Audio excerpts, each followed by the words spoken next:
el que deberían de tomar más en cuenta, porque es el último, ¿no? De hecho, es el de mayor grosor. Y bueno, entonces, ¿qué huesos van a formar la pelvis? Ya dijimos que el sacro, ya mencionamos que es el sacro, cuántos huesos están conformando el sacro.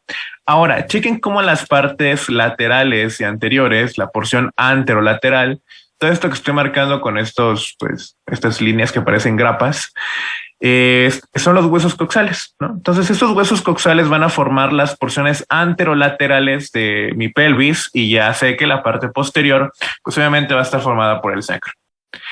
¿Qué es importante saber de estos huesos coxales que están formados por tres porciones? Y esto es más que nada antes de la adolescencia, ¿no? Porque entre los 16 y 18 años, pues existe una osificación y estos tres huesos se fusionan para formar el hueso coxal. Eso quiere decir que hueso coxal, pues aplica el término solamente para adultos, ¿no? De 16 a 18 en adelante, ¿no? Todo dependiendo de la persona, porque no fue mi misma osificación que para, no sé, ¿no? Ustedes. Entonces, estos huesos, pues son el ilion. No hay que confundir ilion con ilion, porque son diferentes. Tampoco hay que confundirlo con ilio. Pero bueno, entonces el ilion es que tiene forma de abanico. Por debajo vamos a tener el isquion. Ahorita vamos a ir hablando de cada una de las porciones de cada hueso. Y en la parte más anterior tenemos el pubis, ¿no? Entonces, esto es importante porque no recuerdo que lo pregunten, la verdad, pero es importante para entender el tema y para entender los términos, ¿va? Entonces, hueso coxal a partir de cierta edad, pero antes de esa edad, donde se osifican estos tres huesos, pues se conocen como ilion, isquion y pubis. ¿Y por qué como que tanto chore en esto? Porque los nombres de las estructuras no se van a nombrar dependiendo del hueso ya en la parte adulta. O sea, yo no digo, por ejemplo, espina coxal anterosuperior. Yo no digo espina coxal anteroinferior o espina coxal posterior y posterosuperior. No, yo no me refiero así. Tampoco digo tubérculo del hueso coxal, ¿no? Entonces, chequen cómo los nombres van en relación a qué porción o a qué hueso eran antes de la osificación. Por ejemplo, espina ilíaca. ¿Por qué ilíaca? Porque habíamos mencionado que esta porción de acá, esta porción que estoy rayando de color negro, era el ilion. Entonces es por eso que es espina ilíaca. Y entonces tengo yo una espina ilíaca anterosuperior, tengo una anterior inferior, y si tengo una anterior superior y una anterior inferior, pues entonces voy a tener una posterior superior y una posterior inferior, ¿va? Es como dibujar un rectángulo, ¿no? Imagínenlo como un rectángulo. Ay, Dios. Imagínenlo como un rectángulo, ¿no? El rectángulo, ¿cuántos vértices tiene? Tiene 1, 2, 3, 4. Y tiene dos vértices superiores, entonces tengo un superior aquí también, tengo un inferior, tengo otro inferior acá. Pero pues tengo uno anterior, tengo un posterior, tengo un anterior también y tengo un posterior. Y entonces ahora sí, ya tengo un anterior superior, tengo un anterior inferior, un posterior superior y un posterior inferior. Entonces son 4. Imagínense como un rectángulo todo deforme que va a tener 4 vértices y cada vértice pues tiene su nombre dependiendo de la localización en la que esté. Si está por delante y por arriba, pues anterior superior. Si está por delante y por debajo, anterior inferior. Si está por detrás y sigue hacia arriba, pues posterior superior. Y si está hacia atrás y hacia abajo, pues posterior inferior.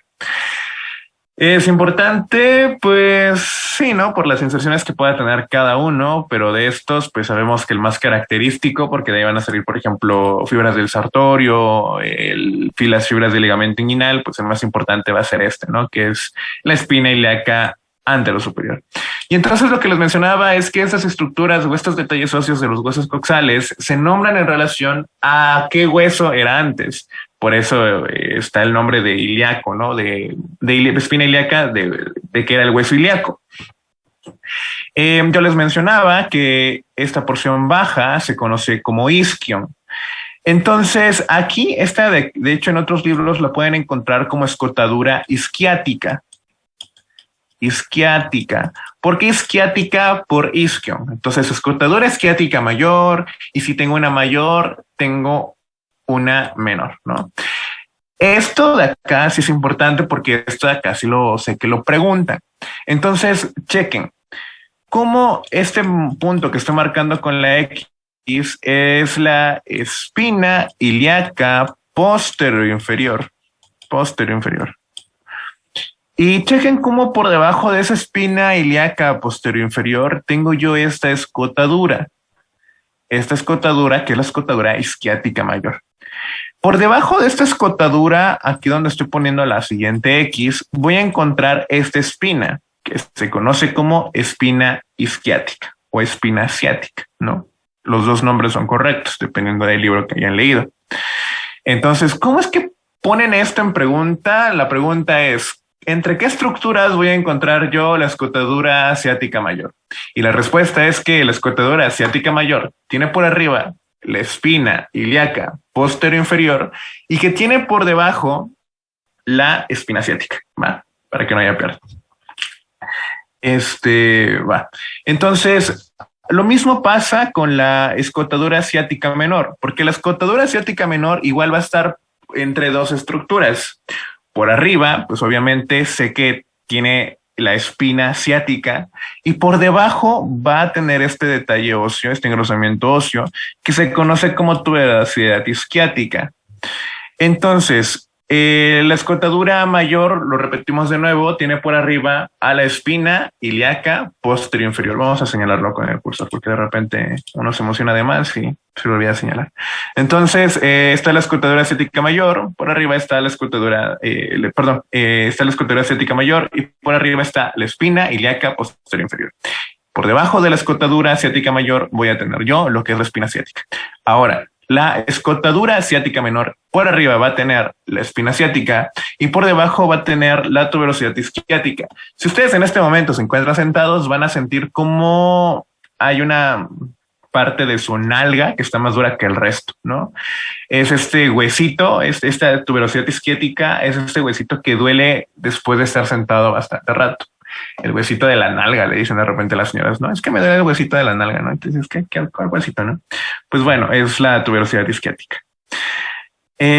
Ahora, esto que ven aquí, este pequeño tramito que va a formar este agujero obturador, este pequeño tramito que ven aquí es la la rama isquiática.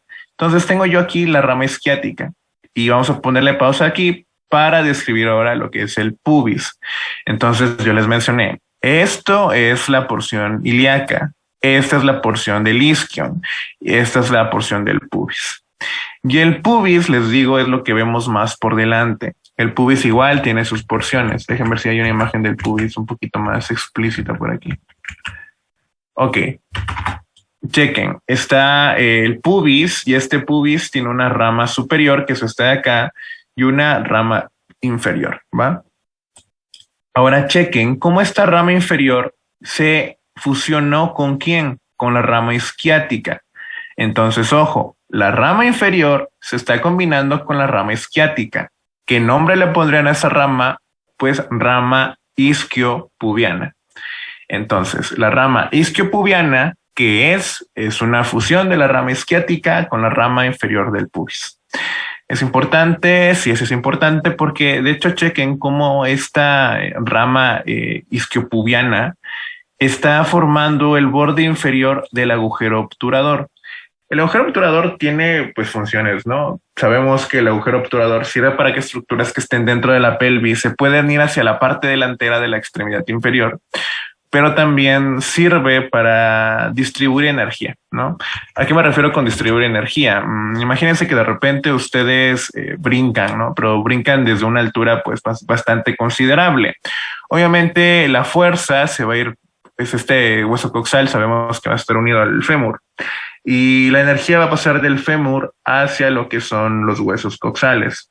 Los huesos coxales van a llevar esta fuerza hacia la columna.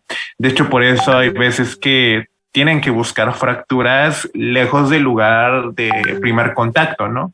Porque tenemos fracturas directas, pero pues también tenemos fracturas indirectas por esta misma distribución de energía que hay. Pero bueno, ese no es el tema de ahorita. Entonces, ¿qué pasa? Que para que no se fracture por los intercambios de energía, pues esta parte del pubis, nos pusieron estos agujeros obturadores para que la energía pueda escapar por esos puntos y que la energía que ya llega hacia el pubis, pues no sea como que muy grande, ¿no? O sea, está medio que chistoso, ¿no? O sea, lo escuchas y dices, no, ¿a poco? Entonces, va. Estaba mencionando, sí, estamos hablando del pubis, ¿no? Entonces, chequen cómo el pubis, pues les digo, tiene una rama inferior que se fusiona con la rama isquiática, formando la rama isquiopubiana. Y si tiene una rama inferior, pues también va a tener una rama superior, ¿no? Pero de aquí, ¿qué son los detalles que nos interesan? Que va a haber un engrosamiento en la parte superior del pubis que se va a conocer como cresta. Y laterales a esta cresta, pues vamos a tener lo que es el tubérculo. Y del tubérculo se continúa todo un detalle óseo que se conoce como línea pectínea, ¿no? Entonces, igual, si no les gusta cuando no tiene nombre, pues de este lado, de hecho, te lo señalan, ¿no? No me he dado cuenta. Está lo que es la cresta en la parte superior del pubis. Lateral a lo que es la cresta encontramos este engrosamiento óseo, que es el tubérculo del pubis. Y a partir de aquí, chequen cómo sale esta línea, que es la línea pectínea. Y la línea pectínea, ¿sobre qué porción del pubis la encontramos? Pues la encontramos en la parte de arriba de esto, que es la rama superior, ¿no? Entonces, pues no tiene que haber pierde. Son las tres porciones que como mínimo tienen que recordar de pubis. Yo sé que arriba del pubis voy a tener la cresta, lateral a la cresta tengo el tubérculo y lateral al tubérculo tengo la línea pectínea, ¿va? Y esta línea pectínea ahorita vamos a ver cómo se transforma en otra cosa, ¿no? Déjenme ver si hay una imagen por aquí.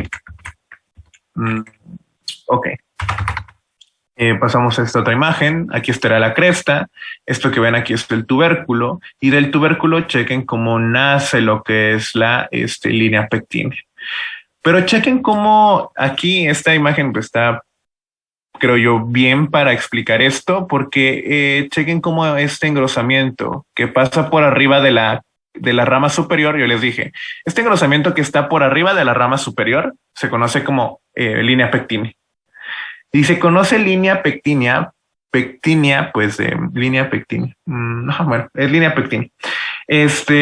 Pero solo se conoce como línea pectínea si corresponde al territorio del pubis. Chequen cómo después de que rebasa estos límites del pubis, de la porción que corresponde al pubis, ya se le cambia de nombre.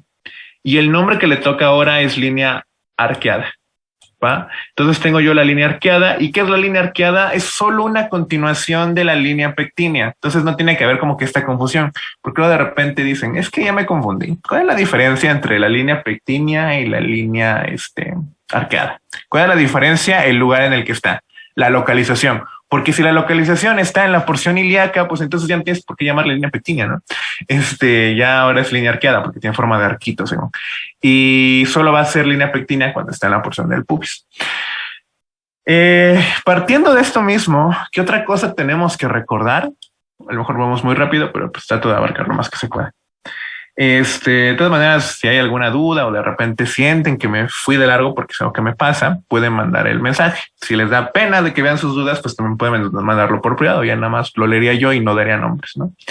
Pero bueno, entonces, bueno, seguimos, ¿no? Si no hay dudas. Entonces, esta es su línea pectínea y la línea arqueada, perdón. Y esta es importante como referencia porque nos hablan de una pelvis verdadera y de una pelvis falsa. Y entonces, la pelvis falsa va a ser lo que esté por arriba de la línea pectínea. Chequen, aquí está mi línea arqueada, perdón. Aquí está mi línea arqueada. Y por arriba de la línea arqueada, lo que esté por arriba de la línea arqueada es pelvis falsa. Y lo que esté por debajo de la línea arqueada va a ser pelvis verdadera. Vamos a ver otra imagen. Ok, entonces miren, por ejemplo, si lo vemos de esta manera, aquí estaría lo que es mi línea arqueada y lo que esté por arriba de la línea arqueada, pues entonces va a ser pelvis falsa. Y lo que esté por debajo de mi línea arqueada, pues va a ser pelvis verdadera. Por aquí tiene que haber otra imagen donde te lo distribuya de mejor manera. Chequen. Esto que ven aquí es la apertura superior de la pelvis verdadera, ¿va? Entonces, lo que les digo, por abajo de esta línea tengo yo la pelvis verdadera. Por abajo de esta línea tengo yo la pelvis verdadera y por arriba de esta línea tengo yo la pelvis falsa. Entonces, igual para que lo tengan en cuenta. Esta imagen es importante porque les digo, mi pelvis verdadera es una cubeta. Tiene una apertura superior, tiene una apertura inferior. La apertura superior, pues no hay tanto problema porque no tiene un techo, ¿no? Entonces, comunica con el abdomen. Pero tengo que aprenderme esto, ¿no? Lo de PAL que mencionamos alguna vez. ¿Qué significa PAL? La P es de promontorio, es una mnemotecnia, ¿no? Promontorio. La A significa ala del sacro y la L es línea terminal. Entonces, esas tres cosas que mencioné, que fue el promontorio, el ala, la línea terminal, son las tres estructuras que van a formar lo que es la apertura superior de la pelvis. Entonces, por arriba de esta apertura superior tengo yo la pelvis falsa y por debajo de esta apertura superior voy a tener yo la pelvis verdadera. ¿Y cómo sé esto? Porque miren, chequen quiénes forman la línea terminal. La línea terminal está formada por los tres detalles que les dije que tenían que aprenderse, que es la cresta del pubis, el pecten del pubis y la línea arqueada. Y entonces lo que les dije tiene mucho sentido. ¿Qué les acabé de decir? Si está por debajo de la apertura superior de la pelvis, entonces es pelvis verdadera. Pero si está por arriba de la apertura superior, entonces es pelvis falsa. ¿Y tiene sentido? Pues sí tiene sentido, porque uno de los límites es la línea terminal y uno de los componentes de la línea terminal es la línea arqueada. ¿Y qué les dije en la imagen pasada? Si está por arriba de la línea arqueada, entonces es pelvis falsa. Y si está por debajo de la línea arqueada, es pelvis verdadera. Entonces, esto tienen que aprendérselo, porque ¿qué les pueden preguntar? Por los componentes de la apertura superior. Y si solo me están preguntando, pues, del promontorio, el borde del ala y la línea terminal, pues no hay ningún problema. Pero luego de repente se ponen más locos y quieren que les describa también los componentes de la línea terminal. Y entonces también tengo que recordar que estas tres cosas, la cresta, el pecten y la línea arqueada, van a formar lo que es la línea terminal. Entonces, pues esta imagen sí es pues importantilla, ¿no? Entonces, y si yo tengo una apertura superior, pues entonces tiene sentido que yo tenga una apertura inferior. Chequen, aquí estoy viendo la apertura inferior de la pelvis verdadera, ¿va? Digamos ya el borde más bajo de la cubeta. ¿Qué tengo que aprenderme? Pues tengo que aprenderme todas las estructuras que van a formar. Y a lo mejor de la superior estaba fácil porque solo era promontorio, ala y línea terminal y ya se acababa. Pero aquí no, aquí se pone un poquito más complicado, digamos. Chequen cómo en la parte más delantera voy a encontrar pues el borde inferior, el borde de abajo de la sínfisis del pubis. Después continuamos con esta rama. Recuerden que esta rama es una combinación de la rama inferior de la pelvis con la rama isquiática. Entonces, esta rama, ¿cómo se llama? Se llama rama isquiopubiana. Entonces, ya tenemos dos componentes que van a formar parte de la apertura inferior de la pelvis. Borde inferior del pubis, rama isquiopubiana, borde inferior de la rama isquiopubiana. Ahora, yo sé que en el isquion la parte más inferior es esto, que les dije que era el hueso de la nalguita, que es la tuberosidad isquiática. Entonces ya tengo que agregar tres componentes: sínfisis del pubis, rama isquiopubiana, tuberosidad isquiática. Y bueno, a esto se le tiene que agregar ahora un ligamento que va desde la tuberosidad hacia el sacro. ¿Qué nombre le vamos a poner? Pues ligamento tuberoso de tuberosidad isquiática y sacro, pues porque se dirige hacia el sacro. Entonces, llevamos 1, 2, 3, 4 estructuras que van a formar parte de la apertura inferior de la pelvis. Es la sínfisis del pubis, borde inferior de la rama isquiopubiana, la tuberosidad isquiática, el ligamento sacrotuberoso y en la parte final, pues, parte de lo que es el sacro y el coxis, ¿no? Entonces, obviamente esto es tanto del lado izquierdo y del lado derecho. Hay estructuras que son pares y otras que son impares. Entre las que son impares, pues obviamente está la sínfisis del pubis y el coxis. Entre las que son pares, pues los ligamentos sacrotuberosos, las ramas isquiopubianas, ¿no? Y pues los tubérculos, ¿no? Entonces, estos componentes se los tienen que aprender porque se los van a preguntar, ¿no? Como se las preguntan, normalmente son de esas opciones de ¿cuál de las siguientes no forma parte de, no? Entonces, ¿cuál de las siguientes estructuras no forma parte de la apertura inferior de la pelvis, no? Y entonces, pues te ponen varias y entre estas están, pues, unas que les gustan. No me acuerdo de cuántos incisos es, de 5 creo, ¿no? Entonces les ponen 4 que sí son estas y les van a agregar otra que no es. Por ejemplo, les ponen, no sé, línea terminal o línea arqueada para confundirlos, ¿no? Entonces, apréndanse los componentes, ¿va? Tanto de la apertura superior, tanto de la apertura inferior. Y entonces les vuelvo a mencionar lo mismo que les digo a todos sus compañeros. Recuerden que la parte de la asesoría es repasar, reforzar lo que ya leyeron. Entonces, igual les menciono, esto se vuelve más efectivo o sirve más si ya vienen leídos, ¿va? Porque es como de, sí es cierto, yo leí eso y sí era así, o, ok, había leído eso, pero no ha quedado tan claro. Porque si llevamos aquí esperando como que captar de 0 a 100, pues va a ser más difícil. Entonces, para que lo tomen en cuenta igual. Ok, ¿qué otra cosa es importante aquí? Ok, ya hablamos de las estructuras óseas más importantes. Ligamentos, sí, cierto. Hace rato cuando iniciamos yo les dije, vamos a hablar de los huesos, hablamos de los huesos, hay que hablar de articulaciones y entonces son 3 articulaciones las que pues tienen que aprenderse para formar su pelvis, ¿no? Las primeras dos, pues son estas articulaciones, que son las articulaciones sacroiliacas. Tengo una articulación sacroiliaca del lado derecho y una articulación sacroiliaca del lado izquierdo. Recuerden que es posición anatómica. Esto tienen que recordarlo porque en algún momento van a ver que hay enfermedades reumatológicas que van a afectar estas articulaciones, las sacroiliacas. Por ejemplo, la espondilitis anquilosante, que es la que ataca a la sacroiliaca izquierda, ¿no? Y como se osifica esta articulación, causa un dolor que se irradia en toda la parte de la nalga afectada, ¿no? Entonces, pues su utilidad, fíjense que sí tiene, ¿no? Al menos para la parte de correlación clínica, porque si no saben dónde está la articulación sacroiliaca, pues cómo van a hacer un diagnóstico correcto, ¿no? Entonces, ya mencionamos, estas 2 articulaciones sacroiliacas van a ayudar en la parte posterolateral de la pelvis.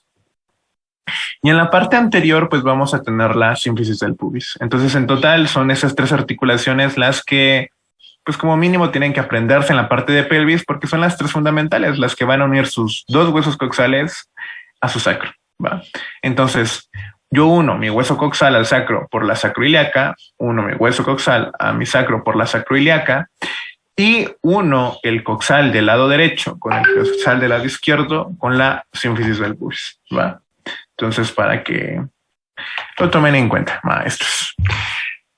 Ahora, yo les decía hace rato, hay articulaciones que van a unir un hueso con el otro, pero también necesito meterle ligamentos para reforzar estas articulaciones. Y entonces, vamos con los más fáciles, que son los púbicos, ¿no?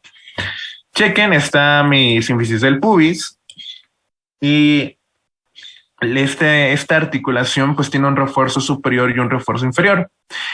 Obviamente, pues como le van a poner ligamento superior del pubis, y si tengo un ligamento superior del pubis, pues también tengo un ligamento inferior del pubis. Entonces aquí, ojo, está bien decir ligamento inferior del pubis, ahí no hay ningún problema, pero tienen que recordar que también se le conoce como ligamento arqueado del pubis.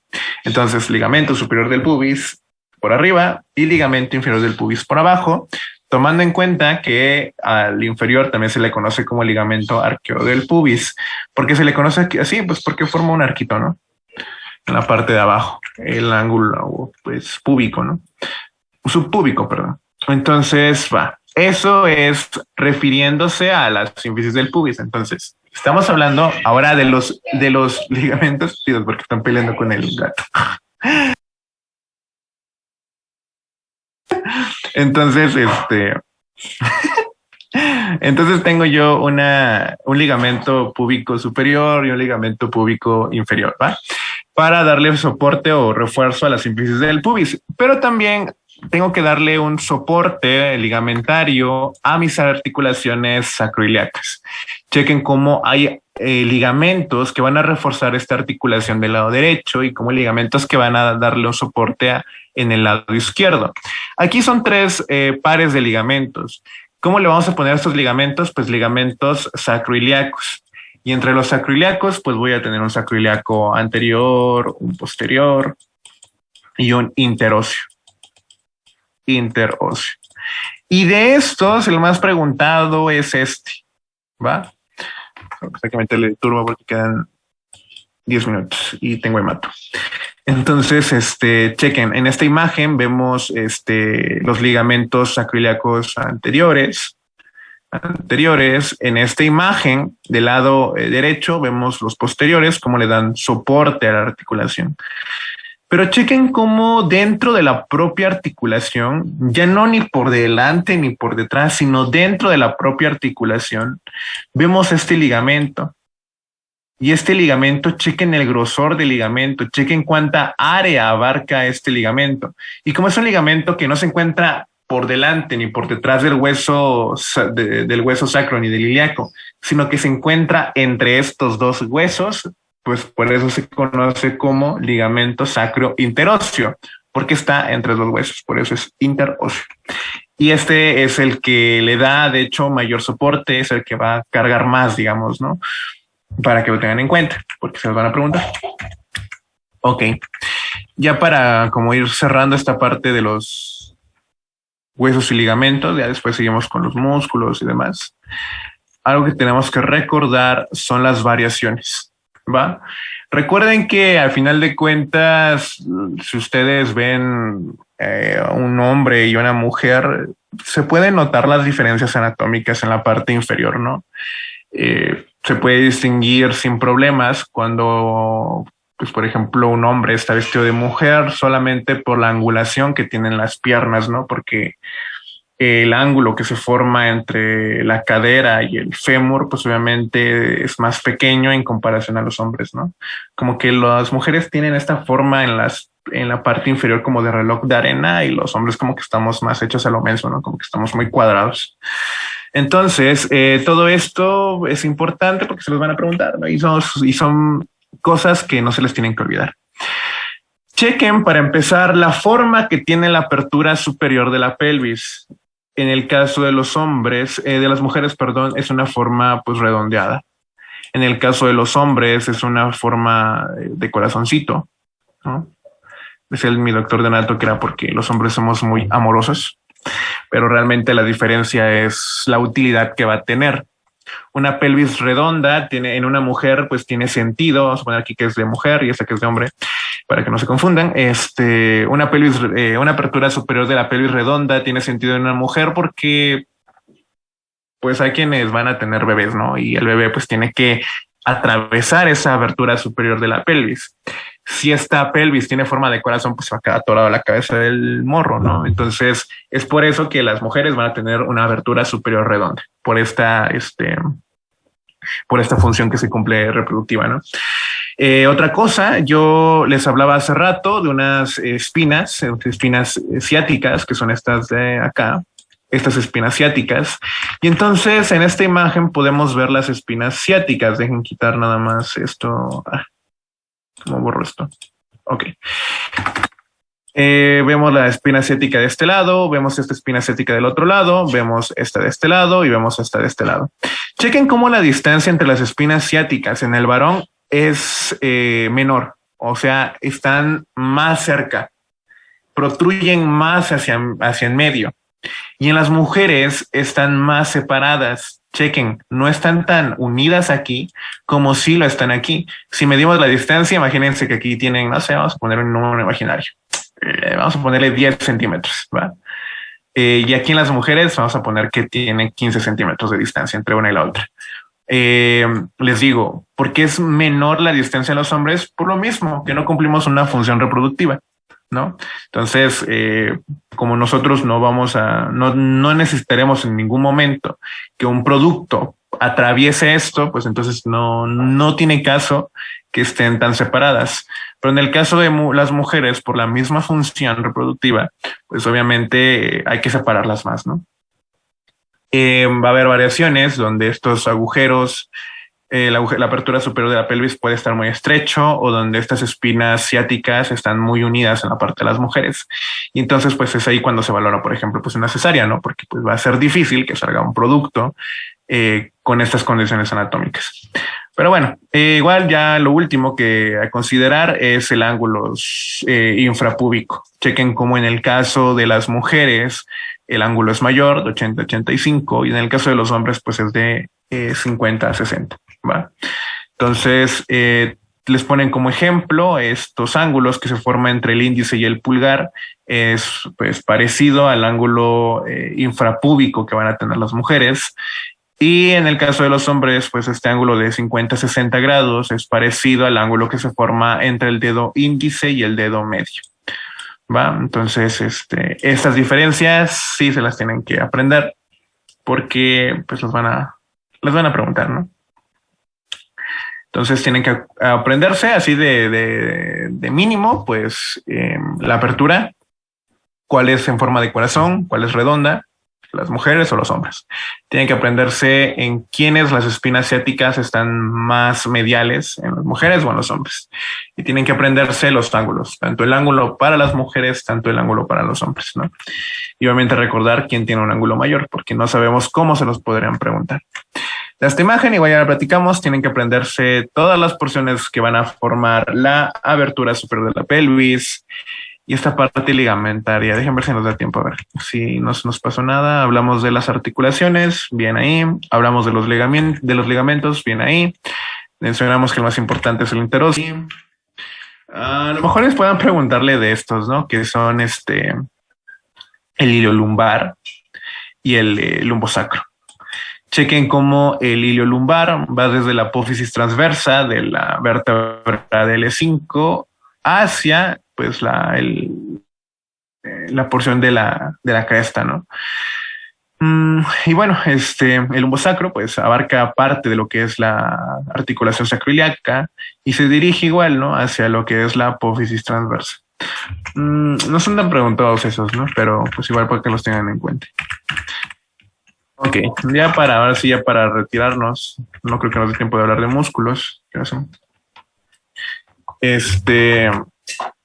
Estos dos ligamentos, ¿no? Yo les mencionaba al inicio que tenemos esta escotadura ciática mayor y esta menor separadas por la espina. Se va a formar un agujero ciático. Esas escotaduras las vamos a convertir en un agujero ciático. Vamos a colorearlo de color. ¿Qué color les gusta? Un azulito. Chequen. Se va a formar un agujero. Todo eso que pinté de azul es el agujero ciático. Y este agujero ciático está formado porque del sacro hacia la tuberosidad isquiática hay un ligamento, que es el ligamento sacrotuberoso. Entonces, el ligamento sacrotuberoso, al unirse a la tuberosidad, va a dejar este agujero, todo eso que coloreé de azul, va a dejar ese agujero ciático. Agujero ciático. Hasta ahorita no tiene apellido, es agujero ciático. No tiene ni apellido mayor ni tiene apellido menor. Es solo agujero ciático. Pero si nosotros agregamos otro ligamento, que en este caso es el ligamento sacroespinoso, porque va del sacro hacia la espina, entonces ahora sí, este agujero se dividió en dos porciones. El agujero ciático mayor por arriba del ligamento sacroespinoso y el agujero ciático menor. ¿Va? Entonces, esto apréndanse esos ligamentos. De esos ligamentos, por ejemplo, es de las preguntas más fáciles que les ponen, ¿eh? Por ejemplo, ¿de dónde a dónde va el ligamento sacrotuberoso? Y el mismo nombre te lo dice, va del sacro hacia la tuberosidad. O ¿de dónde a dónde va el ligamento sacroespinoso? Y el mismo nombre te lo dice, va del sacro a la espina, ¿no? ¿Qué agujero está por arriba de la espina? Pues está el agujero ciático mayor y por debajo pues el agujero ciático menor. Entonces es lo que tienen que recordar de esto. Y esos ligamentos pues lo que hacen es darle un soporte para evitar que exista una inclinación, como dice la imagen, ¿no? Para evitar que el sacro se vaya hacia arriba, ¿no? Sino que lo une o le da un mayor soporte hacia la parte baja. Entonces, dudas, preguntas que tengan antes de que se apague esto.